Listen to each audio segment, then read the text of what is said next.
வணக்கம். நான் சத்யவர்ஷா. இந்திய அரசியல் அமைப்பு ஆலோசகராக பணியாற்றி வருகின்றேன்.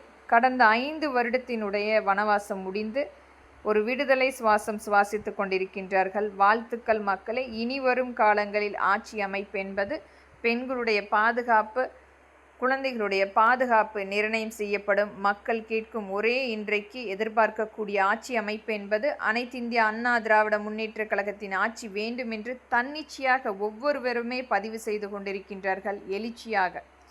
விவசாயம் மக்கள் கேட்கின்ற விலை நிர்ணய பட்டியல் அங்கீகரிக்கப்பட்டு ஒரு பிரத்யேக ஆப்பின் வடிவமைக்கப்பட்டால் அங்கிருக்கின்ற அருகாமையில் இருக்கின்ற நெல் ஆலைகள் ஒரு முழுமையாக இந்த திட்டத்தின் கீழ் கொண்டு வந்து இணைக்கும் பொழுது நெல் ஆலைகள் நேரடியாக விவசாய மக்கள் இருக்கும் இடத்துக்கே சென்று அறுவடை செய்து அந்த நெல்லை கொள்முதல் செய்து விவசாய மக்கள் கேட்கின்ற விலை நிர்ணய பட்டியல் அரசினால் ஏற்படுத்தும் பொழுது ஒரு மிகப்பெரிய ஒரு அங்கீகாரமாக அந்த நெல் ஆலைகள் கொடுக்கின்ற நெல்லை அரிசியாக மாற்றி அரசிடம் ஒப்படைத்து அதை முழுமையாக அங்கு நுகர்வோர் அங்காடிகளுக்கும் நியாய விலை அங்காடிகளுக்கும் கொண்டு வந்து மக்கள் இருக்கும் இடத்தில் குறைந்த விலையில் கொண்டு வரக்கூடிய அரிசியாக அமைக்கப்படும்.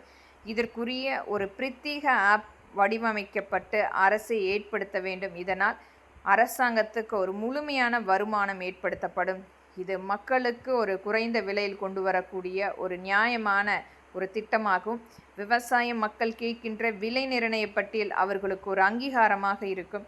இதை செயல்படுத்த வேண்டும். அனைத்து இந்திய அண்ணா திராவிட முன்னேற்ற கழகம் ஆட்சி அமைக்கும் போது இத்திட்டத்தை மத்திய அரசும் மாநில அரசும் இதை முழுமையாக பரிசீலனை செய்யப்பட வேண்டும். நன்றி மக்களே.